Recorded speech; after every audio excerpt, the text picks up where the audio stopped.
Hello ವೀಕ್ಷಕರೇ, ನಮ್ಮ ಚಾನಲ್ಗೆ ಸ್ವಾಗತ. ರಾಜ್ಯ ಸರ್ಕಾರಿ ನೌಕರರ 7ನೇ ವೇತನ ಆಯೋಗದ ಶಿಫಾರಸನ್ನು ಜಾರಿಗೆ ತರುವಂತ ತೀರ್ಮಾನವನ್ನು ಕೈಗೊಳ್ಳಲು ಇನ್ನು ಕೇವಲ 3 ದಿನ ಬಾಕಿ ಇರುವಂತದನ್ನು ನೋಡಬಹುದು. ಯಾಕಂತಂದ್ರೆ ಈ ಒಂದು ಜುಲೈ 15ನೇ ತಾರೀಕಿನಂದು ನಡೆಯುವಂತ ಸಚಿವ ಸಂಪುಟ ಸಭೆಯಲ್ಲಿ ಈ ಒಂದು 7ನೇ ವೇತನ ಆಯೋಗದ ಬಗ್ಗೆ ಎಲ್ಲ ರೀತಿಯಾಗಿರ್ತಕ್ಕಂಥ ತೀರ್ಮಾನವನ್ನು ಕೈಗೊಂಡು ಸರ್ಕಾರಿ ನೌಕರರಿಗೆ ಒಂದು ನ್ಯಾಯವನ್ನ ಒದಗಿಸಿಕೊಡ್ತಾರೆ ಅಂತ ಇಲ್ಲಿ ರಾಜ್ಯ ಸರ್ಕಾರಿ ನೌಕರರು ನಂಬಿದ್ದಾರೆ.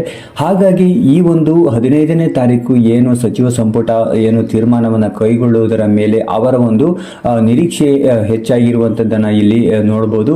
ಸರ್ಕಾರಿ ನೌಕರರು 7ನೇ ವೇತನ ಆಯೋಗದ ವರದಿ ಜಾರಿಗೊಳಿಸಲು ವಿಳಂಬ ಮಾಡುತ್ತಿರುವಂತಹ ಒಂದು ವಿರುದ್ಧ ಸರ್ಕಾರದ ವಿರುದ್ಧ ಒಂದು ಅಸಮಾಧಾನಗೊಂಡಿರುವುದಂತೂ ನಿಜ. ಹಾಗಾಗಿ ಅನಿರ್ದಿಷ್ಟಾವಧಿ ಏನು ಮುಷ್ಕರವನ್ನ ಕರೆ ನೀಡಿದ್ರು ಅದಕ್ಕೂ ಮೊದಲು ಇಲ್ಲಿ ಜನಪ್ರತಿನಿಧಿಗಳಿಗೆ ಒಂದು ಮನವಿಯನ್ನ ಸಲ್ಲಿಸಿ ಅದಾದ ನಂತರ ಇಲ್ಲಿ ಈ ಒಂದು ಮೊದಲ ಹಂತದ ಒಂದು ಹೋರಾಟಕ್ಕೆ ಚಾಲನೆ ನೀಡಿದ್ರು.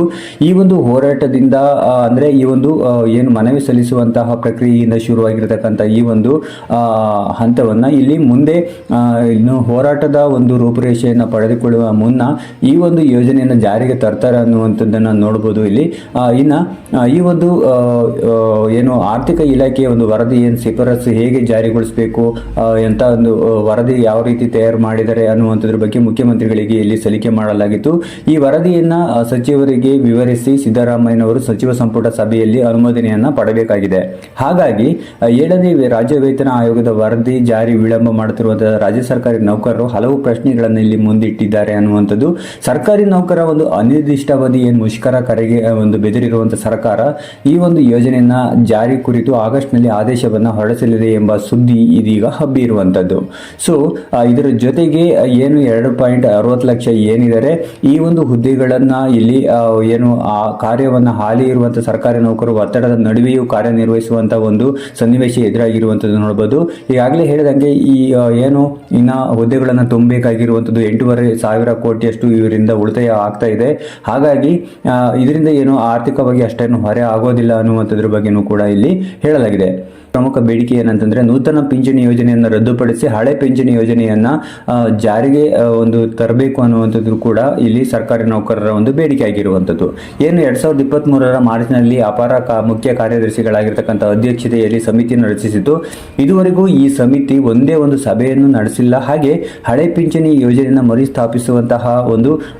ಮರುಸ್ಥಾಪಿಸುವಂತಹ ರಾಜ್ಯಗಳಿಗೆ ಭೇಟಿ ನೀಡಿ ಅಧ್ಯಯನವನ್ನ ಸಹ ಇಲ್ಲಿ ನಡೆಸಿಲ್ಲ ಅನ್ನುವಂಥದ್ದು. ಅಲ್ಲದೆ ಈ ಸಂಬಂಧ ಏನು ರಾಜ್ಯ ಸರ್ಕಾರಕ್ಕೆ ಯಾವುದೇ ರೀತಿಯಾಗಿರ್ತಕ್ಕಂಥ ಇಲ್ಲಿವರೆಗೂ ವರದಿ ನೀಡಿಲ್ಲ ಅನ್ನುವಂಥ ಮಾಹಿತಿ ಗೊತ್ತಾಗಿರುವಂಥದ್ದು. ಕಾಂಗ್ರೆಸ್ ತನ್ನ ಚುನಾವಣಾ ಪ್ರಣಾಳಿಕೆಯಲ್ಲಿ ಏನು ನೀಡಿದಂಥ ಭರವಸೆಯನ್ನು ಯಾವಾಗ ಈಡೇರಿಸಲಿದೆ ಎನ್ನುವಂಥದ್ದು ಇಲ್ಲಿ ಸರ್ಕಾರಿ ನೌಕರರಿಗೆ ಒಂದು ಯಕ್ಷ ಪ್ರಶ್ನೆ ಆಗಿರುವಂಥದ್ದು. ಇನ್ನು ಕೆಲವು ರಾಜ್ಯಗಳಲ್ಲಿ NPS ರದ್ದು ಮಾಡಿ OPS ಅನ್ನು ಜಾರಿಗೊಳಿಸಲು ಆದೇಶವನ್ನು ಹೊರಡಿಸಿವೆ. ಇನ್ನು NPS ಯೋಜನೆಯಲ್ಲಿ ನೇಮಕಗೊಂಡಿರುವಂತಹ ನಿವೃತ್ತಿಯಾಗಿರುವಂತಹ ಸರ್ಕಾರಿ ನೌಕರರಿಗೆ ಮಾಸಿಕ ಕೇವಲ 1,500 ಪಿಂಚಣಿ ಲಭ್ಯವಾಗ್ತಾ ಇದೆ. ಇನ್ನು ರಾಜ್ಯದಲ್ಲಿ ಕರ್ತವ್ಯ ನಿರ್ವಹಿಸುತ್ತಿರುವಂತಹ ಸುಮಾರು 2.5 ಲಕ್ಷ NPS ಯೋಜನೆ ವ್ಯಾಪ್ತಿಯ ನೌಕರರು ಸಂಧ್ಯಾ ಕಾಲದ ಬದುಕು ಆರ್ಥಿಕ ಭದ್ರತೆ ಇಲ್ಲದೆ ಒಂದು ದುಸ್ಥಿರವಾಗುತ್ತಿದೆ ಅನ್ನುವಂಥದ್ದು ಕೂಡ ಅಳಲನ್ನು ತೋಡ್ಕೊಂಡಿದ್ದಾರೆ. ಅದರ ನಂತರ ಇಲ್ಲಿ ಸರ್ಕಾರ ಅಂತಹ ನೌಕರ ಕುಟುಂಬದ ನೆರವಿಗೆ ಧಾವಿಸಬೇಕಾದ ಒಂದು ತುರ್ತು ಅಗತ್ಯವಿದೆ ಅಂತ ಇಲ್ಲಿ ಸರ್ಕಾರವನ್ನ ಒತ್ತಾಯಿಸಿರುವಂತದ್ದನ್ನ ನೋಡಬಹುದು ವೀಕ್ಷಕರೇ. ಇನ್ನು ಅಷ್ಟೇ ಅಲ್ಲದೆ ಇಲ್ಲಿ ಆರೋಗ್ಯ ಸುರಕ್ಷಾ ಟ್ರಸ್ಟ್ಗೆ ಜವಾಬ್ದಾರಿಯನ್ನ ನೀಡಿ 2022ರಲ್ಲಿ ಏನು ಸೆಪ್ಟೆಂಬರ್ನಲ್ಲಿ ಸರ್ಕಾರ ಆದೇಶ ಹೊರಡಿಸಿತು. ಹಿಂದಿನ ಸರ್ಕಾರದ ಮುಖ್ಯಮಂತ್ರಿಗಳು ಏನ್ ಮಾಡ್ತಾ ಇದ್ರು, ಈ ಯೋಜನೆಯನ್ನ 2023 ಮಾರ್ಚ್ನಲ್ಲಿ ಸಾಂಕೇತಿಕವಾಗಿ ಲೋಕಾರ್ಪಣೆ ಮಾಡಿದ್ರು. ಈ ಯೋಜನೆಗೆ ಏನಂದ್ರೆ ರಾಜ್ಯ ಸರ್ಕಾರಿ ನೌಕರರ ವೇತನದಿಂದ ಪ್ರತಿ ತಿಂಗಳು ವೃಂದವಾರು ವಂತಿಗೆ ಕಟಾವಣೆ ಆಗಲಿದ್ದು ಸರ್ಕಾರಕ್ಕೆ ಏನು ಹೆಚ್ಚಿನ ಆರ್ಥಿಕ ಹೊರೆ ಆಗೋದು ಇದನ್ನ ಬೇಗ ಜಾರಿಗೊಳಿಸಬೇಕು ಅಂತ ಕೂಡ ಇಲ್ಲಿ ಒತ್ತಾಯವನ್ನ ಮಾಡಲಾಗಿದೆ.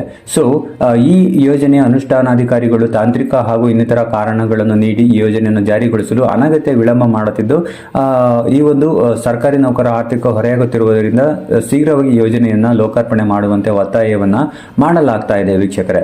ಇನ್ನೊಂದು ಕೇವಲ 3 ದಿವಸ ಇದೆ ಈ ಒಂದು ಸಚಿವ ಸಂಪುಟ ಸಭೆಯನ್ನು ಸೇರೋದಕ್ಕೆ.